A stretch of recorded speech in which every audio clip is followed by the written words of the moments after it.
জেলায় জেলায় থিবের পুজোর পাশাপাশি উত্তর থেকে দক্ষিণ কলকাতার বিভিন্ন বনেদিয়ানার পুজোগুলো নজরকাড়ি। কেননা কৈলাস থেকে তো মর্তে পাড়ি দিচ্ছে মা তো তাড়াতাড়ি আসছে, তাই তুঙ্গে ব্যস্ততা। বনেদিয়ানায় মায়ের আরাধনার প্রস্তুতিও চলছে তুঙ্গে। উত্তর কলকাতার বনেদি বাড়ির পুজোগুলোর মধ্যে অন্যতম পাথুরিয়া ঘাটা রাজবাড়ির পুজো। নানা ধরনের উপাচার মেনে ১৬৯ বছর ধরে চলছে মাতৃ আরাধনা। মাতৃ মূর্তিতেও রয়েছে বিশেষত্ব।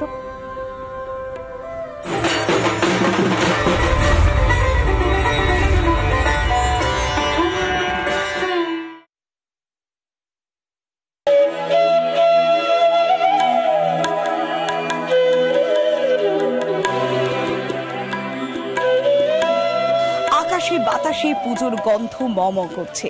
আর ঠিক একইভাবেই উত্তর কলকাতার পাথুরিয়া ঘাটা রাজবাড়িতেও শেষ মুহূর্তের প্রস্তুতি তুঙ্গে।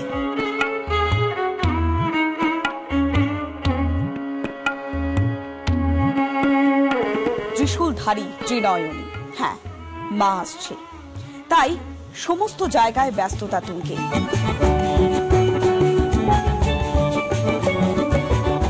একইভাবে সেজে উঠছে বনেদি বাড়ির পুজোগুলো। আমরা এই মুহূর্তে রয়েছি উত্তর কলকাতার পাথুরিয়া ঘাটা রাজবাড়িতে। ঠাকুর বাড়ির পুজো মণ্ডপ একেবারে সেজে উঠেছে উমাকে বরণ করার জন্য, যেখানে বনেদিয়ানার সঙ্গে এক আভিজাত্যের মিশেল রয়েছে।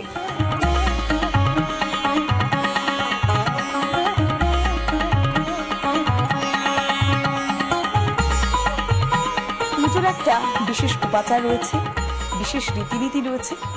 কিভাবে পূজিতা হন এখানে দেবী, এখানকার বিশেষত্বই বাকি, সবটাই জানবো এই পরিবারের অন্যতম সদস্য করবী ঘোষের থেকে। স্বাগত জানাবো রিপাবলিক বাংলাতে। আমরা জানি যে এই পাথুরিয়া ঘাটা রাজবাড়ি পুজোর একটা আলাদা বিশেষত্ব রয়েছে, আলাদা একটা বৈশিষ্ট্য রয়েছে। কি কি বৈশিষ্ট্য রয়েছে মাতৃমূর্তিতেও? দেবীর যিনি বাহন, যে বাহন এটা সিংহর মতনও নয় বা ঘোড়ার মতনও নয়, মিশ্রিত।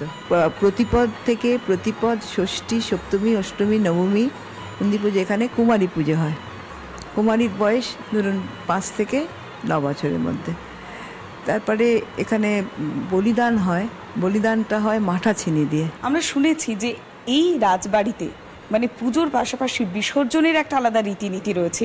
সেই নীলকণ্ঠ পাখি ওড়ানো, কৈলাসে বার্তা দেওয়া যে উমা আবার কৈলাসে ফিরে আসছে, মর্ত থেকে আবার স্বর্গে ফিরে আসছে, কৈলাসে আসছেন, মানে এই বিশেষত্বটা কিভাবে? আচ্ছা, ভাসানের দিন দুটো গাড়ি করে দুটো কপিকল নেওয়া হতো। সেই কপিকলে ঠাকুরকে বসিয়ে, দেবীকে বসিয়ে আমরা গঙ্গার ঘাটে যাওয়া হতো। আর কপিকলের সাহায্যে প্রতিমাকে সোজা করে বিসর্জন দেওয়া হতো। আর এই সময় নীলকণ্ঠ পাখি ওড়ানো হতো। প্রচলিত বিশ্বাস যে নীলকণ্ঠ পাখি কৈলাসে মহাদেবের কাছে গিয়ে দেবীর আগমন বার্তা দেবে। পুজোর একটা গুরুত্ব, পুজোর বিশেষত্ব সবটাই থাকে, তবে তার মাঝে অনাবিল আনন্দ ভরে যায় যখন সবাইকে নিয়ে মিলন ক্ষেত্রে পরিণত হয় এই পাথুরিয়া ঘাটা রাজবাড়ি।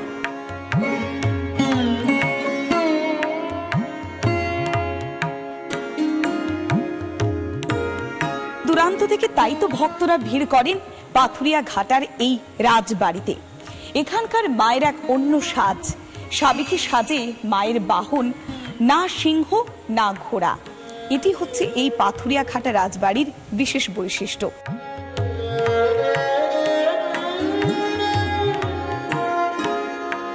অপেক্ষার অবসান হয়ে গিয়েছে মাত্র কয়েকটা দিন। এই মুহূর্তে দুর্গা দালানে সাজো সাজো রব, মা আসছেন বলে কথা।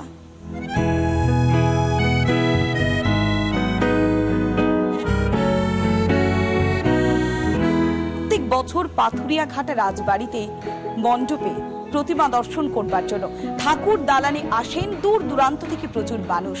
আর তাতেই এক অনাবিল নৈসর্গিক আনন্দে পরিণত হয় পাথুরিয়া ঘাটা রাজবাড়ি। মানুষজনের নিবিড় সম্পর্ক এই পাথুরিয়া ঘাটার দুর্গা দালানের সঙ্গে। ক্যামেরায় মেহরাজ আলীর সঙ্গে পৌলমী দাস, রিপাবলিক বাংলা, কলকাতা।